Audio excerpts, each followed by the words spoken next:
अगर मैं आपसे ये पूछूं कि 100 रुपीज कोई एक पर्सन किसी एक बैंक में डिपॉजिट करता है 3 इयर्स के लिए, रेट ऑफ इंटरेस्ट है 10% पर एनम कंपाउंडेड एनुअली, तो 3 साल बाद उसे अमाउंट क्या मिलेगा? आप सभी इस क्वेश्चन को अच्छी तरह से सॉल्व करके आंसर हमें बता देंगे। कैसे? कंपाउंड इंटरेस्ट के अकॉर्डिंगली अमाउंट कैलकुलेट करने का फार्मूला लगाएंगे और आंसर कैलकुलेट करके बता देंगे। लेकिन अगर हम इसकी एक्सप्लेनेशन की बात करें तो एक्सप्लेनेशन में क्या होगा जरा देखते हैं। 100 रुपीज बैंक में डिपॉजिट किया किसी एक पर्सन ने 3 इयर्स के लिए, रेट ऑफ इंटरेस्ट उसे मिला 10% पर एनम कंपाउंडेड एनुअली। क्या हुआ होगा एक्सप्लेनेशन में, यह जरा देखते हैं। वह पर्सन फर्स्ट ईयर में जिस 100 रुपीज को डिपॉजिट करता है, बैंक फर्स्ट ईयर में उसे 10 रुपीज का इंटरेस्ट दे देगी। ये 10 रुपीज 100 रुपीज में ऐड हो जाएगा, यह हो जाएगा 110 रुपीज। अब second year 100 rupees per interest calculate नहीं होगा, 110 रुपीज पर। क्यों? क्योंकि इंटरेस्ट कंपाउंडेड एनुअली कहा गया है। अगर यही इंफॉर्मेशन सिंपल इंटरेस्ट के लिए होती तो हम सेकेंड ईयर भी 100 रुपीज पर ही इंटरेस्ट कैलकुलेट कर रहे होते, लेकिन बात क्योंकि कंपाउंड इंटरेस्ट की है, इसीलिए 110 रुपीज पर अब इंटरेस्ट कैलकुलेट होगा। 110 का 10% 11 रुपीज आ जाएगा, 11 रुपीज फिर 110 में ऐड हो जाएगा, यह हो जाएगा 121 rupees. Third year 121 rupees per interest calculate होगा, 121 का 10% 12.1 रुपीज, ये ऐड करेंगे 133.1 रुपीज आ जाएगा। इसकी मीनिंग 100 रुपीज अगर कोई एक पर्सन बैंक में डिपॉजिट करता है 3 इयर्स के लिए 10% पर इंटरेस्ट कंपाउंडेड एनुअली के अकॉर्डिंगली, तो 3 साल बाद उसे 133.1 रुपीज मिल जाएगा। हम इस एक्सप्लेनेशन को जनरली यूज नहीं करते, क्या करते हैं, फॉर्मूला लगा देते हैं। यह क्यों ये लगाते हैं? क्योंकि कंपाउंड इंटरेस्ट के अकॉर्डिंगली अमाउंट कैलकुलेट करने का फार्मूला यही है, 1 प्लस आर की value 10 by 100 time period 3, 100 1.1 rest power 3, 100 1.1 rest power 3 1.331। आप इसे कैलकुलेटर से चेक कर सकते हैं, 133.1 आ जाएगा। यही फिगर यहां भी है। ठीक बात है, बहुत इजी है। आपने कहा, मैंने सुन लिया, ठीक बात है, बहुत अच्छी बात है। जरा सोचो, 100 रुपीज अगर एवरी ईयर बैंक में डिपॉजिट किया होता उस पर्सन ने, अभी इस एग्जांपल में क्या था, 100 रुपीज 3 इयर्स के लिए बैंक में डिपॉजिट किया गया, rate of interest 10% per annum था। 100 रुपीज जो डिपॉजिट हुआ, फर्स्ट ईयर में इंटरेस्ट कैलकुलेट हुआ 10 रुपीज का, ऐड हो गया सेकेंड ईयर 110 पर, फिर ऐड हो गया फिर थर्ड ईयर। यही तो है ना कैलकुलेशन। अब मैं क्या कह रहा हूं कि 100 रुपीज एवरी ईयर उस पर्सन ने बैंक में डिपॉजिट किया। अब वो जानना चाहता है कि 3 साल बाद का अमाउंट क्या होगा। जरा समझो, 100 rupees every year, 100 rupees per जो कैलकुलेशन हो रही है वो एज इट इज है 100 रुपीज, और वह एवरी ईयर डिपॉजिट करता जा रहा है। तो अब ये तो पक्की बात है कि यही कैलकुलेशन नहीं होगी, कुछ और होगी। जरा समझो, जरा समझो, पर मैंने रुका क्यों? जरा ये इसलिए क्योंकि 100 रुपीज जब एवरी ईयर की बात होती है तो तुरंत ये पूछा जाएगा कि भाई 100 रुपीज एवरी ईयर कब, स्टार्टिंग में या एंड में? जरा समझो, देखो यहां ये एक साल है पूरा। 100 रुपीज हम अगर eight the and at the beginning of each year करेंगे तो उस पर उस साल का इंटरेस्ट नहीं मिलेगा, और अगर 100 rupees eight the end of each year करेंगे तो उस साल का इंटरेस्ट भी ऐड हो जाएगा। ध्यान से समझो मेरी बात, एक बार फिर क्लियर करो। ये है 100 रुपीज 3 इयर्स का ट्रांजेक्शन एवरी ईयर के केस में। अगर हम eight the end of each year 100 rupees deposit करते हैं तो उस केस में हर एक साल का इंटरेस्ट भी इसमें ऐड होता जाएगा। और अगर मैं कह दूं कि 100 rupees at the beginning of each year, तो उस केस में उस साल का इंटरेस्ट ऐड नहीं होगा। एक एग्जांपल से क्लियर करते हैं, समझो। 100 रुपीज एवरी ईयर किसी एक बैंक ने डिपॉजिट किया, किसी एक पर्सन ने बैंक में डिपॉजिट किया 3 इयर्स के लिए, रेट ऑफ इंटरेस्ट है 10% पर एनम कंपाउंडेड एनुअली। ये हमने मान लिया eight the end of each year deposit हो रहा है, eight the end of each year deposit हुआ। इसे एक्सप्लेन करते हैं। फर्स्ट ईयर में स्टार्टिंग में कोई भी डिपॉजिट नहीं हुआ, कोई ट्रांजैक्शन नहीं हुआ, फर्स्ट ईयर के एंड में 100 रुपीज का ट्रांजैक्शन हो गया। अब फर्स्ट ईयर के एंड में जब ट्रांजैक्शन हुआ, डिपॉजिट किया गया, तो फर्स्ट ईयर का इंटरेस्ट तो मिला नहीं, फर्स्ट ईयर के एंड में डिपॉजिट किया गया तो फर्स्ट ईयर का इंटरेस्ट कैसे मिला। लेकिन उसी वैल्यू पर सेकेंड ईयर में इंटरेस्ट मिल जाएगा, क्योंकि वही फिगर सेकेंड ईयर का इनिशियल फिगर माना जाएगा। और इस पर जब 10% का इंटरेस्ट लगाओगे तो 10 रुपीज आ जाएगा, और ये 10 रुपीज जब 100 में ऐड करोगे तो ये क्या बन जाएगा, 110। बात जरा समझो। और प्लस 100 रुपीज दूसरे साल का प्रीमियम भी आएगा, और ये अब कितना हो गया, 210। तो जो थर्ड ईयर की कैलकुलेशन है वो 210 रुपीज पर होगी। Third year 210 rupees per interest calculate किया जाएगा, 21 रुपीज का इंटरेस्ट, ये कितना होगा, 231। और प्लस 100 रुपीज का थर्ड ईयर का प्रीमियम आ गया, ये हो जाएगा 331 रुपीज। जरा चेक करो, इसकी मीनिंग 100 रुपीज अगर हम eight the end of each year deposit करते हैं बैंक में, 3 इयर्स के लिए रेट ऑफ इंटरेस्ट है 10% पर एनम, तो हमें मिलेगा 3 साल बाद 331 रुपीज। जबकि 100 रुपीज जब एक बार डिपॉजिट कर रहे थे तो 3 साल बाद मिला था 133.1 रुपीज। अब जरा ये भी कैलकुलेट हम कर ले कि अगर 100 rupees at the beginning of each year तो क्या होगा, जरा हम ये भी देख लेते हैं, उसके बाद देखते हैं कंपेयर करके क्या कुछ मिलता है। At the payment oblique transaction at the beginning of each year, at the beginning of each year,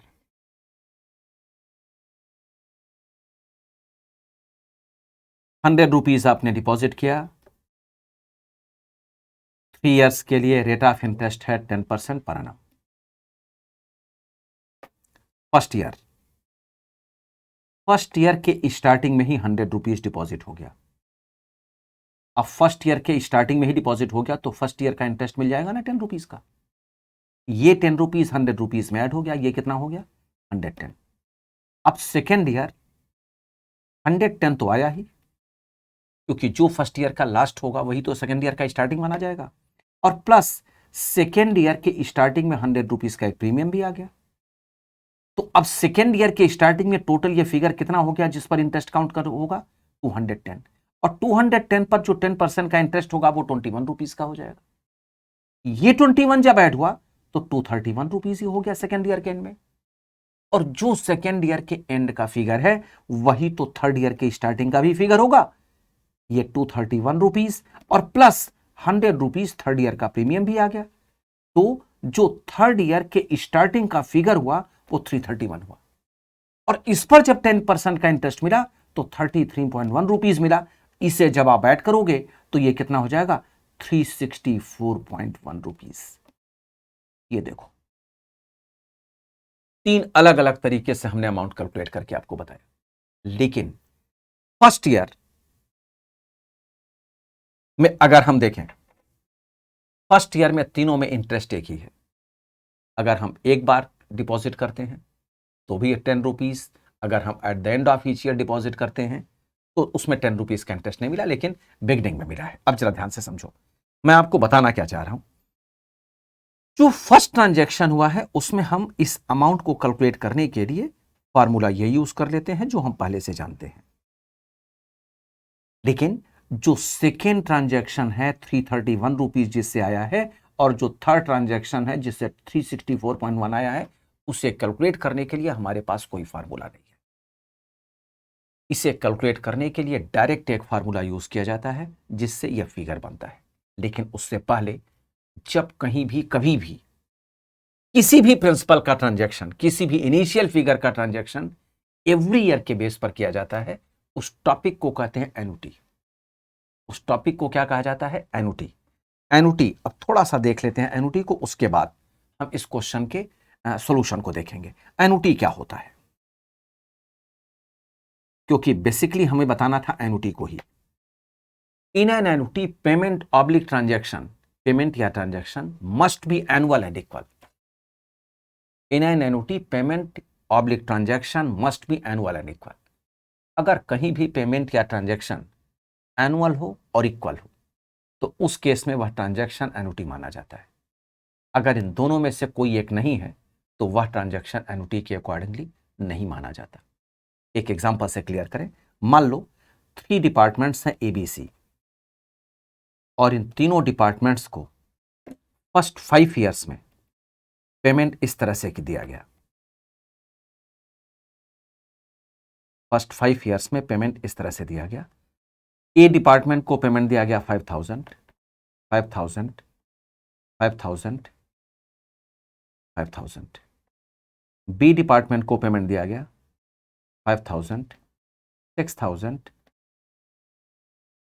7,000, 8,000, 10,000। C department का पेमेंट दिया गया 5,000, 5,000, 5,000, 5,000, 5,000। क्या आप बता सकते हैं किस डिपार्टमेंट का पेमेंट एन्युटी के अकॉर्डिंगली रहा है? डेफिनेशन के अकॉर्डिंगली सी डिपार्टमेंट का पेमेंट एन्युटी के अकॉर्डिंगली रहा है। क्यों? अगर हम ए डिपार्टमेंट के ट्रांजैक्शन को देखें तो इसमें 4th ईयर में कोई भी पेमेंट नहीं दिया गया, 4th ईयर में कोई ट्रांजैक्शन नहीं किया गया, जबकि एन्युटी की डेफिनेशन यह है, in an annuity payment oblique transaction must be annual and equal. Annual भी होना चाहिए और इक्वल भी होना चाहिए। Same figure every year. यहां हम क्या कर रहे हैं, सेम अमाउंट तो है लेकिन एवरी ईयर नहीं है, 4th ईयर में कोई ट्रांजैक्शन नहीं हुआ, इसलिए ए डिपार्टमेंट का पेमेंट एन्युटी के अकॉर्डिंगली नहीं हुआ है। अगर हम बी डिपार्टमेंट की बात करते हैं तो इसमें एनुअल तो है लेकिन इक्वल नहीं है, हर एक ईयर में अलग अलग ट्रांजैक्शन हुआ है, इसलिए बी डिपार्टमेंट का पेमेंट भी एन्युटी के अकॉर्डिंगली नहीं माना जाएगा। लेकिन अगर हम सी डिपार्टमेंट की बात करते हैं तो इसमें आप चेक करके देखो, एनुअल भी है और इक्वल भी है, तो सी डिपार्टमेंट का पेमेंट एन्युटी के अकॉर्डिंगली मान लिया जाएगा। अब ये कहने के बाद किसी एक पर्सन ने कहा क्या फर्क पड़ता है अगर हम सी डिपार्टमेंट का पेमेंट जो आप एन्युटी के अकॉर्डिंगली कर रहे हो, ठीक बात है, हमने मान लिया, लेकिन हम ए डिपार्टमेंट के पेमेंट को एक बार और कंसीडर करते हैं। और मान लो उस पर्सन ने कहा कि अब बताओ भी 4th ईयर में हम पेमेंट नहीं दे पा रहे तो क्या फर्क पड़ता है, 5th ईयर में 10,000 दे तो दिया, क्या अब एन्युटी के अकॉर्डिंगली मान लिया जाए ये ट्रांजैक्शन? अभी भी नहीं होगा ये एन्युटी। क्यों नहीं होगा? क्योंकि एन्युटी में टोटल वर्ड ही नहीं है। चेक करके देखो, टोटल वर्ड कहीं है क्या? पेमेंट या transaction must be annual and equal. Payment annual और इक्वल होना चाहिए, इसमें ग्रैंड टोटल का तो कोई मीनिंग ही नहीं है। ग्रैंड टोटल की ग्रैंड टोटल वर्ड ही यूज नहीं हो रहा है, इसलिए अभी भी ए डिपार्टमेंट का पेमेंट एन्युटी के अकॉर्डिंगली नहीं हुआ। ठीक, उस पर्सन का स्टेटमेंट कि भाई क्या फर्क पड़ता है, यहां भी 25,000 है, यहां भी 25,000 है, एडजस्ट कर लो, नहीं, ये एडजस्टमेंट नहीं हो सकता, ये एन्युटी के अकॉर्डिंगली ट्रांजैक्शन नहीं माना जाएगा। क्यों? क्योंकि डेफिनेशन के अकॉर्डिंगली ये फेल हो जाता है। अब क्वेश्चन ये रेज होता है कि अगर एन्युटी के अकॉर्डिंगली कोई भी ट्रांजैक्शन हुआ है तो एक पर्टिकुलर टाइम पीरियड के बाद उसकी वैल्यू क्या होगी? आप यूं कह सकते हैं अमाउंट ऑफ एन्युटी या future value of an annuity. 100 rupees आपने एवरी ईयर डिपॉजिट किया 5 ईयर्स के लिए, 5 साल बाद अमाउंट क्या मिलेगा? 5,000 रुपीज एवरी ईयर आप डिपॉजिट कर रहे हैं 5 ईयर्स के लिए, 5 साल बाद अमाउंट क्या होगा? This is annuity, amount of annuity, future value of an annuity. तो हम इसी अमाउंट को जानना चाहते हैं जो हमने इसके पहले के एग्जांपल में ये कैलकुलेट किया था 331 और 364.1। लेकिन उससे पहले हम जरा देख तो लें कि अमाउंट ऑफ एन्युटी है क्या और इसके अकॉर्डिंगली फार्मूला क्या यूज होगा। देखो, अमाउंट या फ्यूचर वैल्यू, बात एक ही है, ऑफ एन एन्युटी। जैसा इससे पहले बताया गया, एन्युटी के कितने टाइप्स बने? 2। कौन कौन से? एक जब पेमेंट या transaction eight the end of each year हो, और दूसरा जब पेमेंट या transaction at the beginning of each year हो। इन दोनों को 2 नाम से जानते हैं, एक को कह देते हैं एन्युटी रेगुलर और दूसरे को कह देते हैं एन्युटी ड्यू। एक को कहते हैं एन्युटी रेगुलर और दूसरे को कह दिया जाता है एन्युटी ड्यू या एन्युटी इमीडिएट, बात एक ही है। और एन्युटी रेगुलर को कहा जाता है ऑर्डिनरी एन्युटी। एन्युटी रेगुलर के अकॉर्डिंगली ये फार्मूला मैं लिखूं उससे पहले एक और स्टेटमेंट जिससे और अच्छी तरह से क्लियर हो जाए। हम पहचानेंगे कैसे इसके लिए, जब पेमेंट या transaction eight the end of each year हो तो वहां हम उस ट्रांजैक्शन में अमाउंट कैलकुलेट करने के लिए एन्युटी रेगुलर लगाएंगे, और जब पेमेंट या transaction at the beginning of each year हो, या स्टार्टिंग फ्रॉम टुडे, वहां हम एन्युटी ड्यू मान लेते हैं।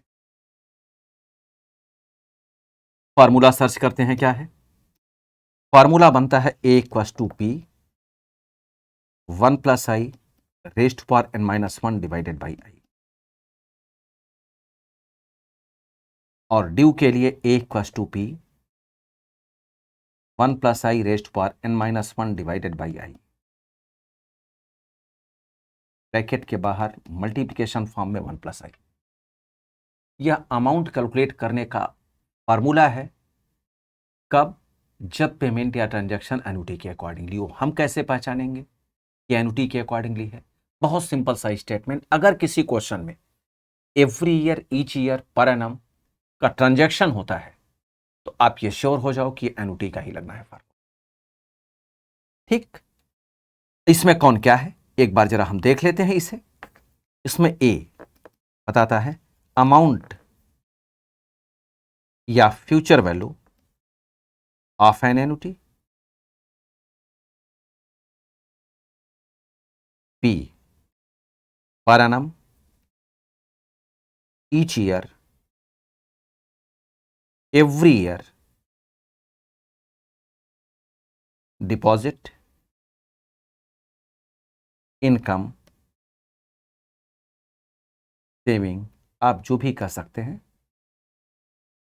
ये वही है।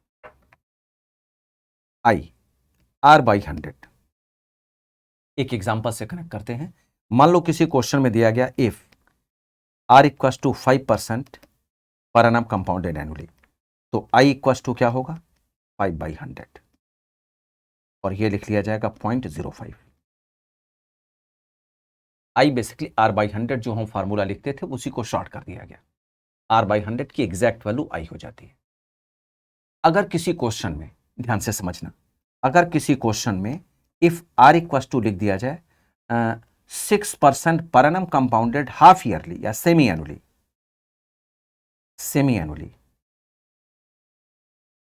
तो उस केस में आई इक्वस टू क्या होगा 6 डिवाइडेड बाई 2 इंटू 100, तो 3 जा 6 0.03 हो जाएगा। क्योंकि हाफ ईयरली के केस में हम रेट को 2 से डिवाइड कर लेते हैं और क्वार्टरली के केस में 4 से डिवाइड करते हैं। क्यों? क्योंकि 1 ईयर में 2 6 मंथ्स होते हैं हाफ ईयरली के लिए, और 1 ईयर में 4 क्वार्टर्स होते हैं क्वार्टरली के लिए। एन क्या है? Number of years. लेकिन इसमें भी एक कंफ्यूजन है। अगर हाफ ईयरली हुआ तो एन की जो भी वैल्यू दी जाएगी, मान लो एन की वैल्यू 3 ईयर्स है और rate of interest half yearly है, तो 3 इंटू 2 कर देंगे, तो एन की वैल्यू 6 लिख दी जाएगी। और अगर 4 ईयर्स की कैलकुलेशन है, हाफ ईयरली है, तो 4 इंटू 2 कर देंगे, 8 हो जाएगा ये। मीनिंग रेट ऑफ इंटरेस्ट को सेमी एनुअली के केस में आपको 2 से डिवाइड करना है, टाइम को 2 से मल्टीप्लाई। क्वार्टरली के लिए 4 से डिवाइड रेट को और टाइम को 4 से मल्टीप्लाई, इस तरह से कैलकुलेट करते हैं। अगर आप अब देखें अच्छी तरह से, तो जो रेगुलर का फार्मूला है, रेगुलर के फार्मूले में हमने 1 प्लस आई से मल्टीप्लाई कर दिया, ये ड्यू में कन्वर्ट हो गया। जरा देखो, तो इसकी मीनिंग यह है कि कहीं भी अगर रेगुलर का फार्मूला आपको मिल जाए, रेगुलर से कैलकुलेट करने के बाद वैल्यू मिल जाए, 1 प्लस आई से मल्टीप्लाई करते हैं, ड्यू में कन्वर्ट हो जाएगा। लेकिन अगर रेगुलर से कहीं भी आपको कैलकुलेशन नहीं मिली है, तो आपको ड्यू की कंप्लीट कैलकुलेशन करनी पड़ेगी। अब इसके पहले जो मैंने एग्जांपल दिया था उसे चेक करके देख लेते हैं कि क्या इस फार्मूले से सही आंसर पाते हैं, रेगुलर के अकॉर्डिंगली भी और ड्यू के अकॉर्डिंगली भी। देखते हैं। अब जरा देखो, पहले एग्जांपल की अगर हम बात करें तो पहले एग्जांपल में एन्युटी रेगुलर का फार्मूला हमें लगाना चाहिए। क्यों? क्योंकि eight the end of each year की इंफॉर्मेशन दी गई है। अब ए इक्वस टू, जरा देखो, फॉर्मूला यहां लगा हुआ है। पी के जगह पर हम लिख देंगे 100, क्योंकि पी वह फिगर होता है जो एवरी ईयर ट्रांजेक्शन में यूज किया जाता है। 1 प्लस रेट ऑफ इंटरेस्ट है 10%, 10 बाई 100 करेंगे आ जाएगा 0.1। Time period N 3 -1 divided by 0.1 equals to 100। 1.1 rest power 3 आता है 1.331 -1 डिवाइडेड बाई 0.1। एक स्टेप अगर और किया जाए तो यह हो जाएगा 100। 0.331 डिवाइडेड बाई 0.1 100। 3.31 finally answer 331। बिल्कुल सही, फार्मूला भी सही, कैलकुलेशन भी सही, आंसर भी सही, लॉजिक भी सही। इसकी मीनिंग रेगुलर से रिलेटेड या एनुटी से अमाउंट फाइंड करने के लिए उस केस में जब इंफॉर्मेशन रेगुलर की दी जाए, eight the end of each year दिया जाए, तो हमें इस एक्सप्लेनेशन को यूज नहीं करना। क्या करना है? डायरेक्ट फार्मूला लगा देना है, आंसर आ जाएगा। अब जरा चेक करो, क्योंकि आप रेगुलर कैलकुलेट कर चुके हैं और रेगुलर और ड्यू में डिफरेंस ये है, क्योंकि कैलकुलेशन में न्यूमेरिक वैल्यूज तो यही यूज हो रहे हैं ना। डिफरेंस ये है कि जो कैलकुलेशन आपने रेगुलर में किया है उसी को 1 प्लस आई से मल्टीप्लाई कर देंगे। रेगुलर क्योंकि हम कर चुके हैं 331, तो 331 को हम 1 प्लस आई से मल्टीप्लाई कर दें, ये इसके इक्वल होना चाहिए, जैसा मैंने अभी कहा। क्योंकि अगर आपने ये कैलकुलेशन नहीं किया होता फिर तो आप पूरी कैलकुलेशन करते। रेगुलर की कैलकुलेशन अगर आपने नहीं की होती तो आपको पूरी ड्यू की कैलकुलेशन करनी पड़ती, लेकिन क्योंकि आप कर चुके हैं तो आप डायरेक्ट ये लिख सकते हैं 364.1 मल्टीप्लिकेशन के बाद यही फिगर आता है। ये था एनुटी का कॉन्सेप्ट कि रेगुलर और ड्यू क्या होते हैं, क्यों होते हैं, इस पर बेस्ड कैलकुलेशन कैसे की जाती है और ये कंपाउंड इंटरेस्ट से डिफर क्यों है। हम क्वेश्चन देखकर कैसे पहचानेंगे? बहुत सिंपल सा स्टेटमेंट, अगर किसी क्वेश्चन में सिंगल टाइम ट्रांजैक्शन होता है तो अमाउंट फाइंड करने के लिए आप डायरेक्ट कंपाउंड अमाउंट का फार्मूला लगा दें। लेकिन अगर किसी क्वेश्चन में every year, each year, per annum की इंफॉर्मेशन दी जाए तो वहां एनुटी ही आपको लगाना है। यही वह ट्रिक है जिसके बेस पर हम किसी क्वेश्चन में दिए गए स्टेटमेंट में डिफरेंस क्लियर करते हैं।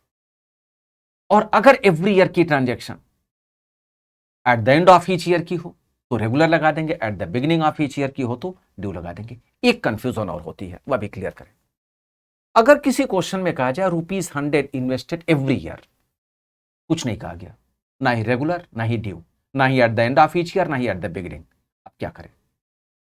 अगर किसी क्वेश्चन में केवल एवरी ईयर की इंफॉर्मेशन है तो हम रेगुलर ही मानते हैं। अगर कहीं कहा गया mister X deposited ₹100 every year for 4 years, तो हम इसे क्या मानेंगे? Annuity regular. क्यों? अगर कोई कंडीशन नहीं दी जाती तो generally at the end of each year ही माना जाता है। तो इस तरह से आप एनुटी के किसी भी क्वेश्चन को सॉल्व कर सकते हैं। क्वेश्चन पढ़ने के बाद डिसाइड कर सकते हैं, सॉल्व कर सकते हैं इजीली।